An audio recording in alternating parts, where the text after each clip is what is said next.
왜 그러는 거니? 형님 직업 때문에 그래. 왜? 사항에 무속인은 배우로서 쓰지 말아라 하는 그런 조항이 있대요. 이 종교적인 것이 나는 인간관계에까지도 이렇게 영향을 끼칠 수 있다는 것은 내가 이 자리에 와보니까 알겠더라고. 어느 날 갑자기 전화가 다 끊기고 그러니까 전화를 해도 전화도 안 받고 근데 또 어떤 사람은 또 그렇게 문자가 왔더라. 진짜 신 받은 거 맞아? 진짜 무당 맞아? 아하, 냄새로 후배의 과거를 맞춘 적이 있구나. 냄새로? 냄새? 타렌트 때인데. 타렌트 때인데. 이제 대사를 외우고 있으면 이 후배 저 선배 막 왔다 갔다 하잖아요. 누가 딱 들어오는데 포류 말린 냄새가 나는 거야. 포르말린. 시신 다 닦고 옷 입히실 때 들어가면 나는 이제 그 염하시는 곳에서의 냄새. 그래서 내가 너희 집에 누구 돌아가실 분이 계시거나 돌아가셨냐? 그랬더니 이제 이 친구가 형 어떻게 알았어? 형 어떻게 알았어? 우리 할머니가 3일 전에 돌아가셔가지고. 그러니까 지나간 과거든지 아니면 현재 상황이든지 아니면 앞으로 벌어질 일 속에서 희한한 냄새가 난다든지. 뭐 어떤 말 그대로 예언을 하는 거죠. 점을 치는 거예요. 그때 신내림 받기 전이셨죠? 신기가 무지하게 많았잖아요. 저는 11살인가 9살 정도 되는데 나는 막 비 오면 막 춤추어 나가서 막 천둥 치고 막 이러면 막 하늘아 막 이러고 괜히 어린 것이. 그리고 있잖아 내가 니네 마루 밑에 가봐라 묘지가 두 개 있다. 근데 내가 말하고 내가 놀래가지고 도망왔다니까. 진짜 마루 밑에 묘지가 2개 있는 거야. 그러니까 어려서부터 끼가 있는 거야. 그게 느닷없이 생기지 않더만. 무당은 말이에요. 정말로 몸이 아파 봐야 되고 정말로 모든 어떤 내가 저 낭떠러지의 난간에 서 있다고 생각이 된다면 이건 선택의 여지가 없어요. 살려주세요 이거예요. 왜냐하면 신에 시달리다 보면은 막 배가 그렇게 아파요. 배가? 이 허리를 못 필 정도. 통이. 그렇게 돼서 이제 배가 아프고 뭐 여러 가지로 뭐 신병이 왔다고 그랬잖아요. 내린굿을 받았어. 받았는데 또 금방 또 안 낫는 거야 배가. 이 대부분 신병이 신 받자마자 다 없어진다고 하는데 이게 맞지가 않는구나. 근데 어느 날 갑자기 배가 이렇게 올라와. 그래서 내가 보다가 왜 그러세요? 나 배 펴졌죠? 네, 아까부터 그러고 계시던데 이거구나. 과정이 지나야지만 낫더라고. 또 과정이 돼야지만 능숙능란하게 말이 나오더라고. 저는 이 그 정신의학과 쪽에서 신내림은 또 어떻게 보고 있는지 그것도 굉장히 좀 궁금하긴 합니다. 빙의 신내림은 사실 분명한 현상이긴 한데요. 이게 이제 그 흔히 말하는 질병 진단 분류에 어디에도 다 맞지가 않아요. 이제 한때는 이런 신내림을 하면 이제 눈에 보이기도 하고 귀에 들리기도 하니까 이거 이제 환청이나 환시로 보고 이게 조현병의 어떤 초기 증상인가요? 라고도 많이 이제 혼돈을 갖고 오기도 해요. 그러나 조현병은 사고장애예요. 나중에 이게 생각하는데 굉장히 문제가 생기는데 이런 신내림이나 빙의는 그렇지 않더라.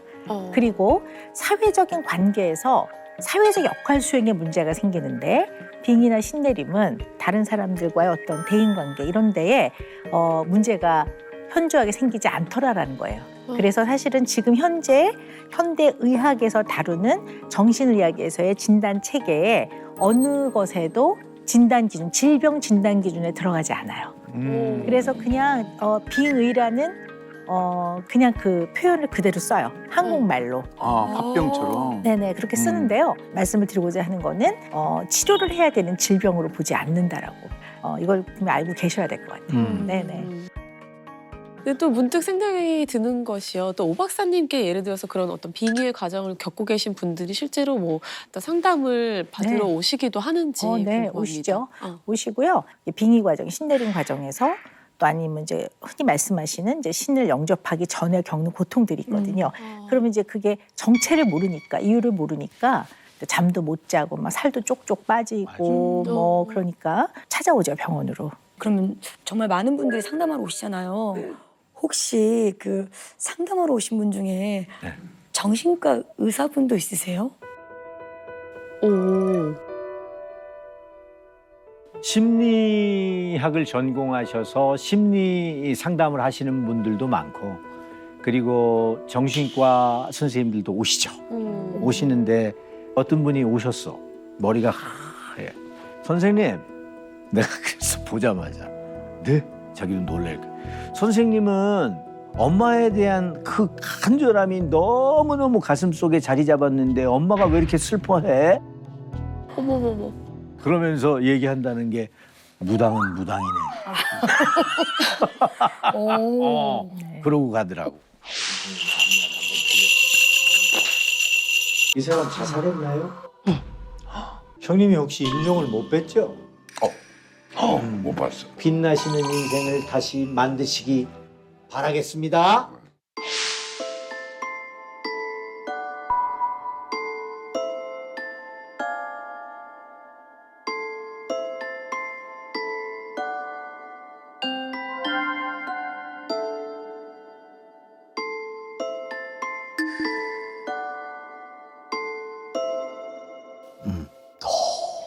너무 피곤해.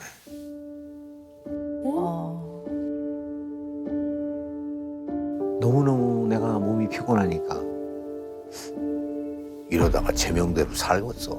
에? 왜? 응? 그런 얘기하는 사람 있어. 어우, 요새 살이 너무 쪄요. 너 무당 한번 해볼래? 응, 살이 쪽쪽 빠진다. 이러지. 밥이 안 맥혀요. 그리고 씹으면 뭐 모래알 씹는 것 같아. 몸이 약해질 수밖에 없어요. 왜?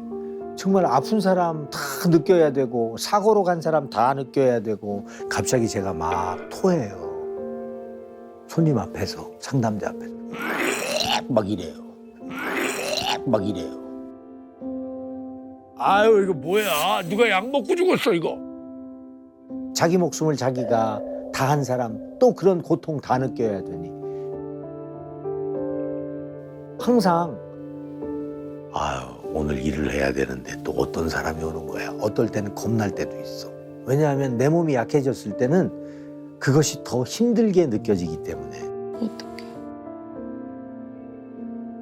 그게 무겁고 침울하고 너무너무 힘들죠.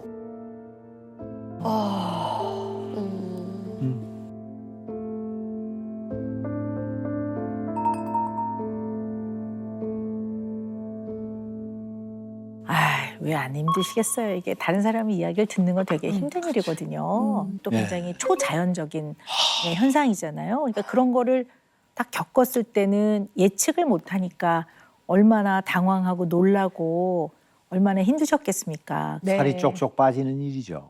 네. 근데 실제로 살이 좀 많이 빠지셨어요? 제가 최근 들어서도 한 6kg 빠졌어요. 많이 빠지셨어요. 아니 더 어떻게 빠질 살이 없으실 것 같은데. 그러니까 이제 저도 살이 이렇게 빠지리라고 상상은 못했지만 아까도 저 화면 속에서 얘기했듯이 그 사람들의 이 돌아가시기 전의 모습들이 내가 생생히 느껴지고 나는 암의 진통이 그렇게 힘든지 처음 느껴봤어. 대굴대굴 굴르고 그냥 일어날 수가 없어. 무기력이야. 그리고 누가 뭐 약을 먹었어? 뭐 약을 먹었어? 왜 자꾸 내가 토해지려고 그러는지 모르겠어. 막 역하고 막 이 코에서 막 무슨 약 냄새도 나. 저희 할아버지가 농약 드셨어. 오.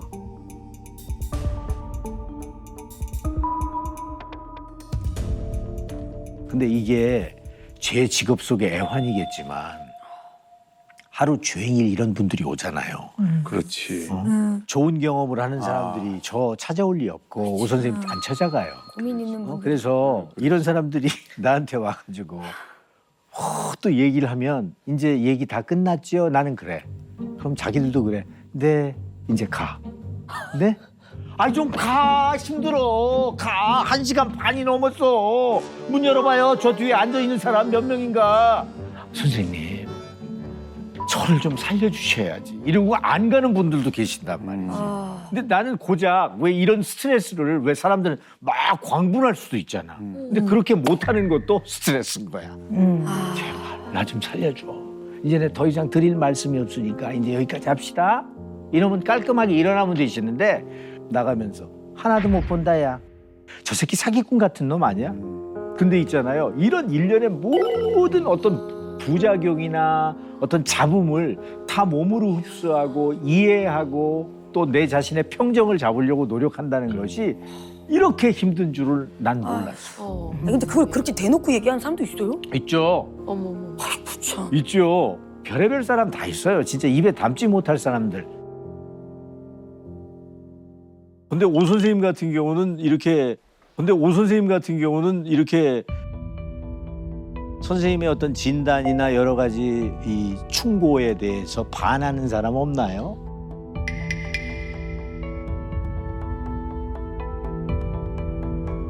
아유 왜요? 있죠. 우와. 네, 있죠. 어떻게 네. 대처하시나요? 저 같은 경우는 제가 의사이기 때문에 뭐 선생님하고 좀 입장이 다르죠. 저는 이제 찾아오시는 환자와 그 가족과 함께 해나간다고 보면 돼요. 그러니까 치료의 계획도 함께 세우고 증상의 완화나 악화를 함께 나누고 그래서 환자 본인이 가장 주인공이 돼서 중심이 되는 과정이라고 보면 되죠. 그러나 이제 선생님 같은 경우는 찾아오시는 분은 보지 못하는 것을 선생님이 보시고 얘기를 해주는 거니까 어떻게 보면 선생님이 조금 더 주도적인 입장에 있죠.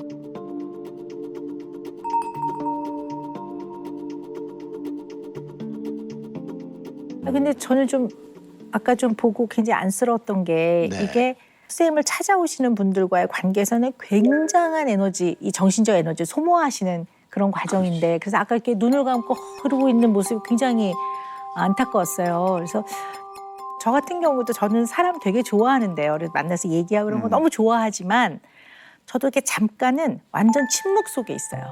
네, 대부분 완전히 그래. 그냥 상담가. 네, 저 한 30분 정도 있으면 저 좀 많이 이해해요. 회복이 되거든요. 그래서 음악도 안 틀어요. 그리고 핸드폰도 완전 완전 네, 진동으로만 해놓고 음.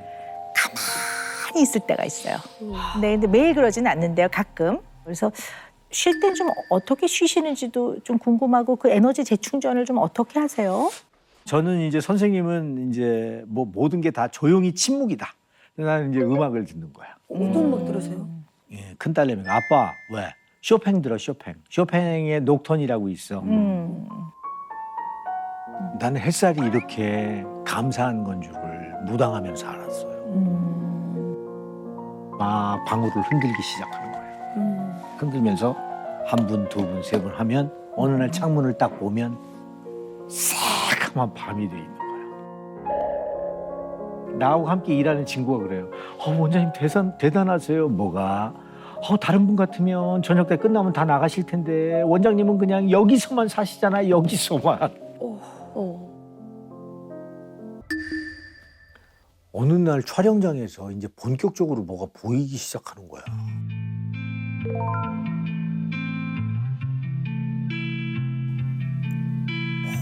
장군이 보이고 뒤에서 어떤 장신구들을 단 여자가 탁 이쁘게 쳐다보고 있고 연기는 고사하고 사람이 막 절절절절절절절 막 떨게 되던데 나는. 아우 저러면 집중 못하죠. 너 왜 그래? 왜? 뭐 이런 일들이 비일비재하게 있다 보니까 내가 잘못하면 잘릴 것 같은 거야. 먹여 살려야 되잖아. 참 비참한 얘기 같지만 가장이 되다 보면 이런 생각이 안 들 수가 없더라고요. 이를 악물고 다시는 티내지 말아야지. 아, 책임감이. 야 근데 그거 참기 쉽지 않았을 텐데.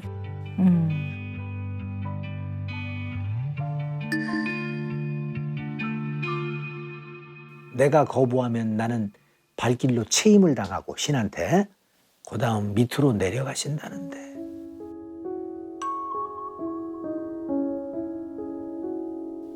밑으로 내려간다는 의미는 뭐야? 내 자식들한테 간다는 거야? 내가 모실게요, 할아버지.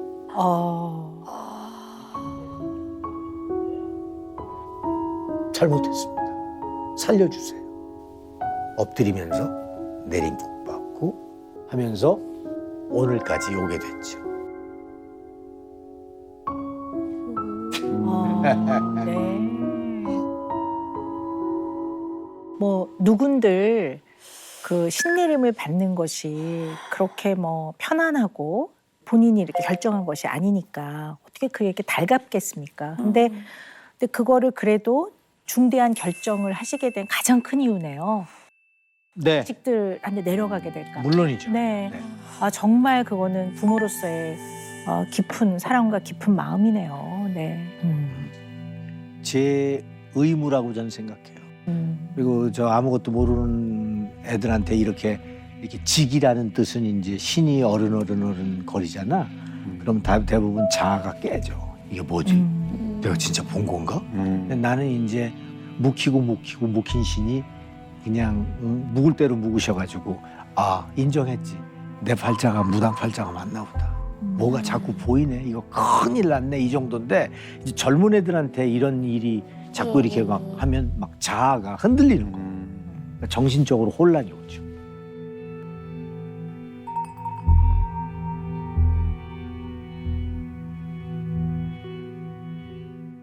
그리고 뭐 다 아시겠지만 제가 지금 3남매를 두고 있는데 첫째 막내를 잃어버렸거든요.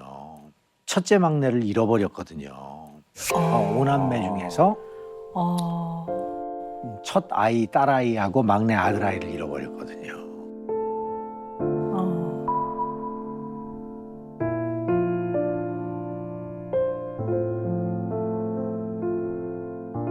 큰딸아이는 미숙아로 나와서 폐동맥 고혈압이라는 병을 앓다가 4살이 못 돼서 갔고요. 그다음 막내는 태어나자마자 쌍둥이였는데 아들, 딸 쌍둥이였어. 근데 아들 녀석이 미성숙아로 태어나서 3일 만에 내 품에서 갔죠. 그래서 이 녀석이 수술을 했는데 수술 자국이 아물지 않아서 입에서 막 각혈을 하고 어린 아가가. 그래서 그런 모습을 다 보는 거야. 그러면서 울기도 많이 울었고 그 녀석을 이제 매장하고 묻었단 말이지. 저한테 이제 이런 경험, 비슷한 경험을 갖고 오는 신도네나 사람들이 많아요. 그러면 저는 경험을 했기 때문에 그 마음이 어떤 마음인 줄 알고, 그리고 병실에서 항상 중환자실을 밥 먹듯이 왔다 갔다 하는 아이들도 있거든. 제 큰딸이 그랬거든. 그런 어떤 가정사의 얘기를 하면 나 또한도 같이 얘기를 해주면 이 사람도 뜬금없는 어떤 제3자의 얘기가 아니고 경험자의 얘기를 들으니까 훨씬 더 마음속에 와서 닿는 듯한 표정과 말을 하고 가요. 그래서 또 이런 사람으로 만들기 위해서 온갖 가진 공중전, 수중전, 지하전을 다 거치게 하시지 않았나 하는 생각도 해봤어요.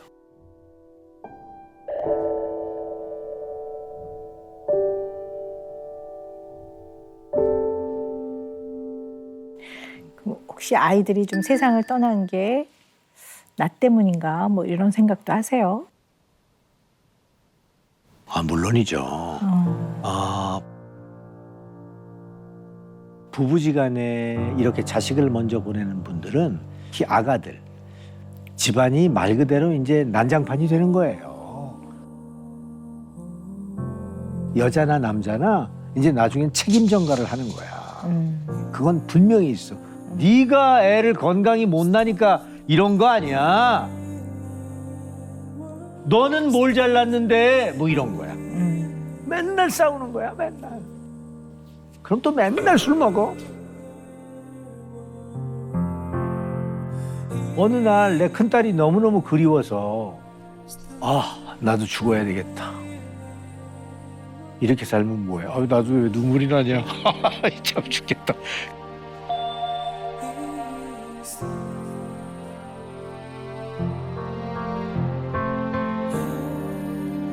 그래서 내가 이제 이태원동에 살 때 거기에 막 남산 순환도로라 막 차가 쌩쌩 달리고.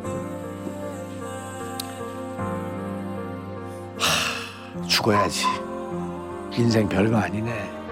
새끼 살리려고 정말 가진 노력을 다하고 나 나름대로 굿도 많이 했거든. 명산 대천이란 대천은 다 찾으면서 내 딸 살려달라고 빌었건만 결국은 죽네. 그러면서 나도 죽을래. 그리고 확 뛰어들으려고 그러는데 있잖아. 너무 웃기더라.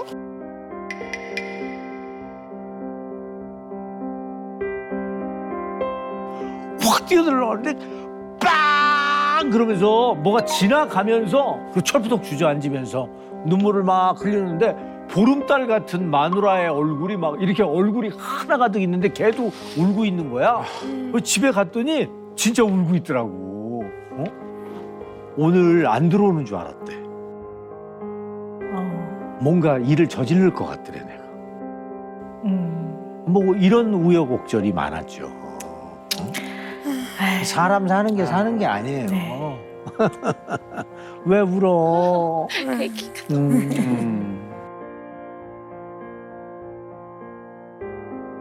자식을 떠나보내는 슬픔을 뭐에 비유하겠습니까? 떠나보낸 자녀도 여전히 우리 정원 선생님 마음 안에는 당연하죠. 네, 정말 깊이 남아있겠지만 또 그런 이유로 지금 현재 자녀들한테 아마 더 마음이 가고 더 최선을 다하는 아빠로서 더 도움이 돼야 되겠다 생각을 하시는 것 같아요. 저는 애비지만 아버지지만 저희 집사람보다도 담대하질 못해서 애들이 아프다고 그러면 막 심장이 벌렁벌렁거리고 이거 심각해지는 거 아니야 그러면 이제 집사람은 그러지. 당신 병이야. 제발 애들 보는데 그러지 마. 애들 바보 만들 거야? 아플 수도 있는 거야. 아프면서 크는 거야. 뭐 이러면서 오히려 남자답게 나를 이렇게 감싸 안고 그랬죠. 그 사람. 네, 네. 물론 이제 아이가 아프거나 아이를 먼저 떠나보내면 어떤 부모라도 다 내가 요만큼을 잘못한 게 떠오르면서 다 내 탓인 것 같고 내가 잘했더라면 안 그랬을 텐데 뭐 이런 생각을 다 하죠. 근데 그냥 뭐 이거는 의사로서 말씀을 드리면 아이가 너무 이른둥이로 태어나서 너무 일찍 태어났기 질삭덩이. 때문에 이제 모든 그 장기나 기관이 다 연그러지지 않은 상태로 태어났기 때문에 너무 가슴 아프지만 의학적 관점으로 봐야죠. 그래서 그냥 저는 그냥 의사로서 그건 정호근 선생님의 탓이 아닙니다라고 말씀을 드립니다. 30년 가까이 명배우셨잖아요. 근데 배우 하실 때 좀 어떠셨는지 굉장히 좀 궁금하고 그 이야기를 좀 들어보고 싶은데요.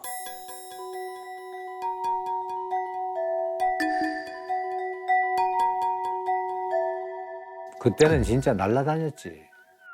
어마어마했죠. 지금 그때 연기를 보면 너무 똑 부러졌다.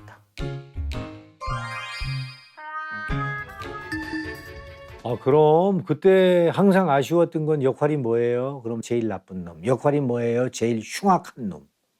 근데 그 역할을 정말 잘해내려고 정말 전심전력 다 했어.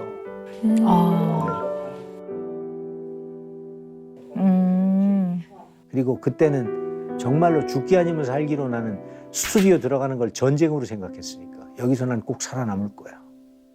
지금도 배우 생활을 생각하면 조금 아련한 추억이야. 이제는 내가 많이 이제 나이도 먹었잖아. 그리고 인생을 좀 알 나이가 됐잖아.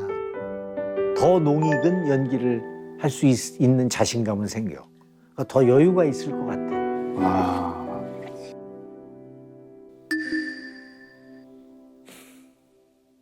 어려운 질문인데? 야, 이거 진짜 어렵겠다. 다시 태어난다.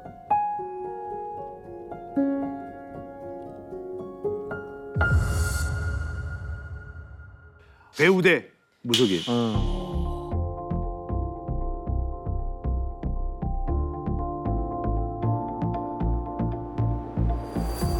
이제 앞으로 태어나게 되면 조금 더 많은 사람들의 인생을 연기할 수 있는 배우로 거듭나고 싶어요. 네. 아직 나 그러면- 연기 잘하는데. 아유, 그럼요. 아니 그건 이제 내 푸념이야. 그래도 아직 미련이 좀 많이 남아 있으신 것 같아요, 선생님. 배우 생활을 30년이 넘게 하다가 어느 날 신을 받고 무당이 되라고 하는데 기가 막힐 노릇 아닙니까? 그렇죠. 어? 하는 일이 이제 이런 일을 한다. 다음부터는 뭐 드라마는 완전히 제 인생 속에서 삭제됐죠. 그래서 내가 한번 알아봤지, 넌지시. 왜 그러는 거니? 형님 직업 때문에 그래. 왜? 사항에 무속인은 배우로서 쓰지 말아라 하는 그런 조항이 있대요.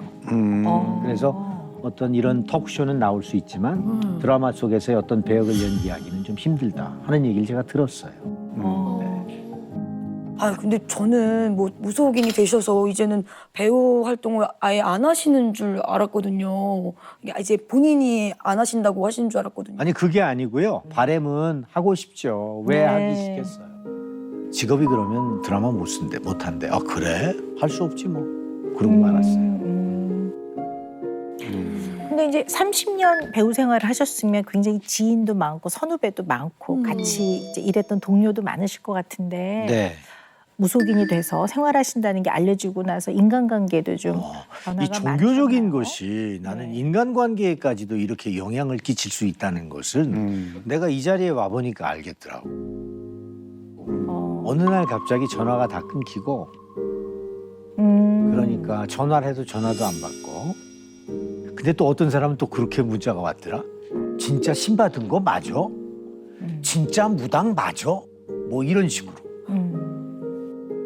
그래서 내가 막 욕을 써줬어. 신 받은 것을 거짓 증거하면서 이렇게 무당됐다고 세상에 공표가 될 수 있느냐 말이지. 어? 별의별 사람 다 있어. 그러면서 자연스럽게 쫙 홍해가 갈라지는 거야. 그러면서 쫙 없어져. 근데 그러면 이제 나는 그 허허벌판에 혼자 서 있잖아요.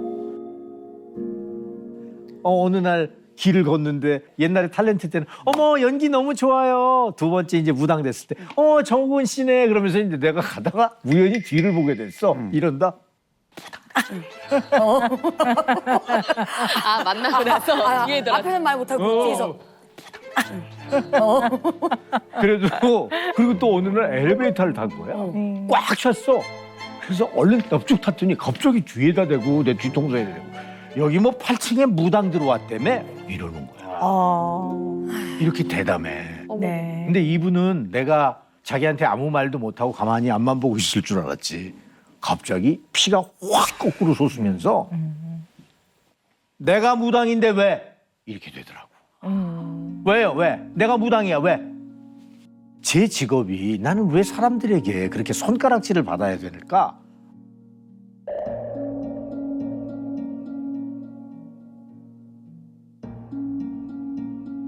인간이 삶을 살아가는 여러 가지의 과정에서 다수와 다른 소수는 비이성적이고 비논리적인 취급을 받은 면들이 없잖아 있죠. 그래서 예를 들어 대부분의 남자들이 바지를 입고 다니잖아요. 근데 남자들이 바지를 막 입고 왔다 갔다 할 때는 아무렇지도 않은데 남자가 이렇게 긴 치마를 입고 딱 지나갈 때는 이게 다르잖아요. 그러니까 이게 굉장히 소수잖아요. 그러면 이제 어머 뭐야? 이렇게 쳐다본다든가 옷을 입은 건데 그죠? 지금 2022년도에는 여자가 바지를 입는 것에 대해서 아무렇지도 않지만 1895년 내지는 1905년이라고 생각하면 여자가 이렇게 바지를 입고 다녔으면 저 뭐야 이랬을 거란 말이죠. 그러니까 어떤 이제 무속인 분들이 수가 적으니까 이제 그런 면에서 아마 인간들이 가지고 있는 그러한 편견이라고 보는 거죠. 그죠? 그래서 배우 생활을 굉장히 적극적으로 하셨을 때도 그리고 악역의 명연기를 하셨을 때도 그때도 사실 이러한 어려움이 있으셨던 거잖아요. 네. 물론이죠. 근데 많은 분들이 그걸 이제 아신단 말이에요. 그러면 우리 정호근이라는 사람은 그럼에도 불구하고 본인이 맡은 역할에 대해서는 아주 혼신의 힘을 다해서 연기를 하는 사람이구나라는 게 이미 증명이 된 건데 굉장히 그런 거에서 한 인간으로서 마음에 어려움이 많으셨을 것 같아요. 왜 무당이 사람들에게 손가락질을 받아야 될까? 그걸 내가 한번 곰곰이 생각해 봤어요. 우리 할머니가 만신이셨어요. 우리 할머니가 무당이었다고. 그래서 내가 이제 어린 시절에 엄마, 응? 우리 할머니 무당이야? 어디 가서 그런 소리 하지 마. 우리 엄마들 그랬다니까. 숨기셨구나. 그럼 옛날에 부모들 다 그랬죠. 근데 옛날 어른들은 할 게 없어서 이놈아, 아유 집안 망하네, 집안 말아먹네, 이 집안에 집안이 망하려고 저 새끼가 저 무당됐네, 뭐 이런 소리. 근데 이것을 내가 그래서 어른들한테 한번 물어봤어요. 무당되면 뭐가 그렇게 나쁜 거지? 이유를 몰라요. 그냥 의대라고 그러거든. 옷 이렇게 쫙 사극처럼 막 울긋불긋하잖아. 그런 울긋불긋한 것이 싫다 이거지. 천해 보인다 이거야. 그리고 돼지를 막 삼지창에다 올리고 막 작두나리 위에 올라가서 막 이게 양반으로서 할 행위냐. 그런 이유로 인해서 우리가 지금 손가락질 받는 직업이 된 거잖아요. 근데 타렌트 할 때도 마찬가지예요. 어떻게 이렇게 맨날 난 그러고 살았는지 몰라. 내가 어떻게 해야만 저것들을 잘 먹여 살릴까? 자식들. 자식들. 아니 또 이 일이 끝나면 다음 일이 받쳐주지 않으면 또 내가 저것들을 어떻게 먹여 살리고 또 누구한테 가서 돈을 꿀까? 나를 안에서 많이 갇혀진 삶 속에서 두었던 것 같아요. 혼자만의 시간 속에서 혼자만의 어떤 생활 속에서 많이 희석을 시켰던 것 같아요. 그래서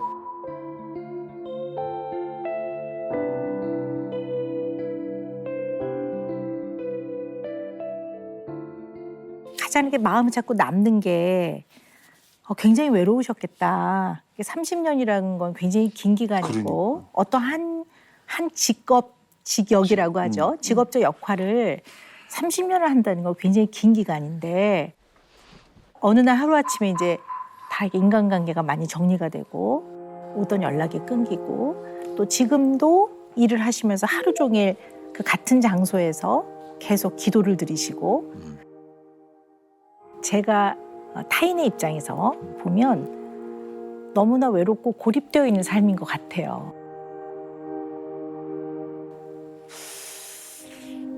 가슴 시리도록 외로운 적이 많았죠. 제가 네. 감내하고 해결해야 될 문제인데 참 내 젊은 날의 초상이에요. 너는 네 인생이 없었구나. 젊었을 때도 우리 아버지가 사업을 망하셔가지고 집안이 또 느닷없이 풍비박산이 되는 거야. 네. 하루아침에 완전히 저 꼭대기 저 끝으로 떨어지니까 항상 아버지 걱정, 어머니 걱정, 막 이렇게 집안 걱정하면서 살다가 장가를 갔더니만 또 장가 가도 편치가 않더라. 그래서 내가 한 번은 나는 사실 젊었을 때 내 마음이 편한 적이 없었구나. 나는 나를 위해서 살아본 적이 별로 없었구나. 이런 생각 해봤어요.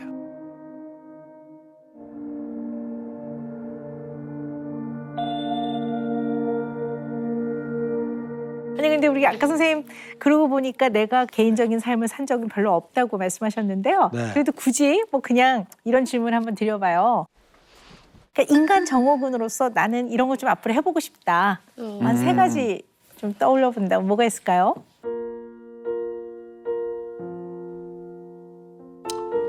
인간 정호군으로서 3가지. 글쎄.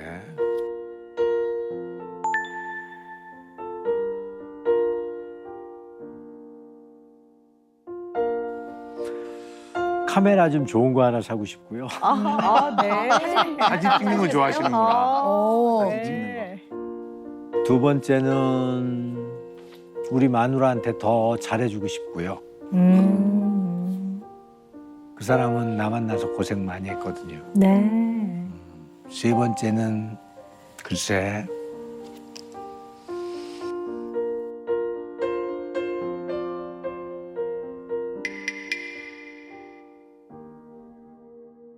나도 좀 한번 이 참 편안한 마음으로 모든 거 다 내려놓고 한 달 동안만 정말 아주 즐겼으면 좋겠어. 네. 근데 거기엔 꼭 우리 집사람하고만 있으면 돼. 네. 나머지는 필요 없어. 네. 그래서 알게 모르게 상처받은 우리 마누라의 마음을 좀 어루만져 주고 싶다 네. 하는 마음이 커요. 네.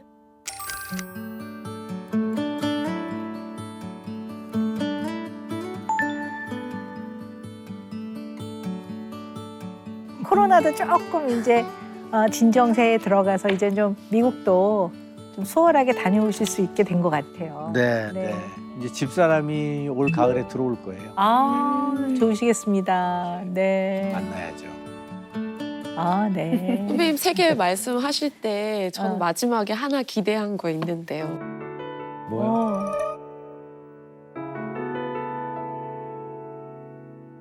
선배님 다시 그 작품 속에서 배우로 뵐 수 그 있으면 얘기는 좋겠다. 자꾸 하고 싶지만 속 보이는 것 같아서 하기 싫어요. 나도 자존심. 아니, 아니 직업 바라는 점 세 때문에 가지 말아.